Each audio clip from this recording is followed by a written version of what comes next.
We're bugging on KSA, he's got that look. When he walks in, heads turn like a hook. Sleek and smooth, every move's on point. Everyone staring, can't disappoint. He's got the charm, he's got the grace. Always a smile, lighting up the place. What's up mga ka-basic? Ayan, panibagong araw, panibagong vlog. Andito na naman tayo sa trabaho. Ayan, at bubuksan na natin ang ating yan. Gusto naman kayo, mga kapogi. Ayan, napaka-aliwalas naman ang ating workplace. Ito po ang ating dressing room. Ayan. Nakadamit naman na talaga ako dyan. Pa-uniform na ako. Ating locker. Charan! Pogi, diba? And kailangan natin na magsuot muna tayo ng face mask at saka ng ating hairnet, bago ang lahat. Kaya lang hindi ko pala naipakita na hugas na tayo ng ating kamay at magsuot tayo ng gloves. Dahil ayan ang ating project ngayon. Gawa tayo ng ating sugar cookies. Yan ang ating order sa ngayon. Napakaganda, di ba? Yan talaga ang buhay ng isang OFW. Shoutout po sa inyong lahat dyan, sa lahat-lahat. Ayan, hindi ko na rin ipakita sa inyo kung paano kung minix kasi nawala sa isip ko kanina kung paano ba naman na-mix ko na siya bago ko naalala na mag-video. Kasi kanina ay biglaan na may order kaya hindi ko na naipakita yung okay lang, ayan, tapos na ako nag-mix dyan, then mekos-mekos na yan. Ayan,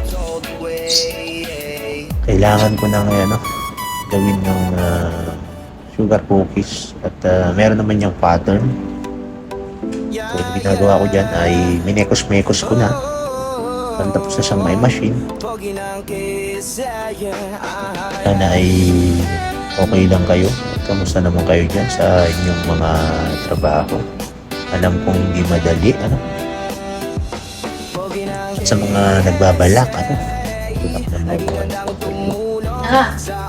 yan na nga, mekos-mekos na tayo dyan. Mekos-mekos at lalaparin ko na yan, Sabuhin natin ng konting harina.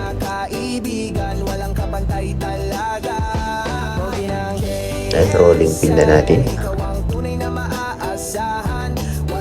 Kailangan mo kasi i-flat ng mas maayos yan at maging pantay para pag umalsa ay pantay talaga.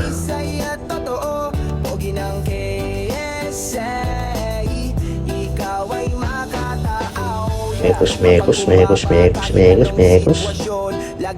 Shoutout sa inyo mga kalangga, mga ka-basic sa inyong lahat. Ilang piraso lang naman yung order na yan. 20 piraso lang yan. Kaya lang ay magkakaiba siya ng design. So yung pattern natin nandiyan na. At kung makikita nyo, medyo seryoso ako dyan. Seryoso. At pagkatapos naman yan, pagka na natin yan, nakat na natin siya, ay lulutuin naman natin siya sa 170 degree Celsius sa loob ng 9 na minuto. Mamaya ipapakita ko sa inyo dahil busy pa tayo dyan. Pero hindi ko na rin pinakita hanggang sa kasi masyadong mahaba yung video natin.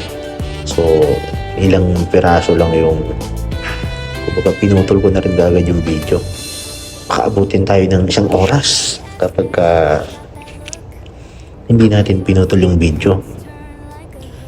Parang mas bet ko yung hindi siya naka time-lapse kasi pag naka-time-lapse naman parang sobrang bilis.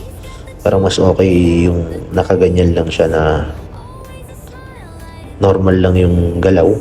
So umabot lang siya ng 6 minutes and 49. Pero sa totoong buhay po yan, ano, kasama naman na yung pagmimix is kulang-kulang 1 oras po talaga yan. Kapag gano'n naman kasi yung video natin, wala nang manonood. Kaya talagang medyo matrabaho din yung pag-i-edit, ano. So alam po yan ng mga nag-i-edit na pag ini-upload na natin siya is around 6 minutes na lang, ganyan. Pero ang buong katotohanan, o yan, pinakita ko na dyan, yan po yung mga pattern, ano. So 5 klase yan, yung mga pattern na yan. So kumbaga yung mga ilang parts lang yung pinakita natin dyan. So nilalagay ko na sa tray, ayan, sinasalang na natin at nilagay natin ng timer na 9 minutes. Ayan, di ba? So start na natin bago natin ipasok sa oven. Dahil yung oven natin, na-preheat na natin ng 170 degrees Celsius, ano po. So hindi ko na rin hinintay yung 9 minutes. Kung baka kinet ko na yung video dyan. Ayan, 170 sa loob ng 9 minutes. So start na siya. Ayan. O, natapos na kaagad, di ba? Kasasalang lang natin, tapos na kaagad. Ayan, hanguin na natin. So, ganun lang ka-basic. Hindi mo naman kasi kailangan na ipakita pa lahat, ano. So, paano?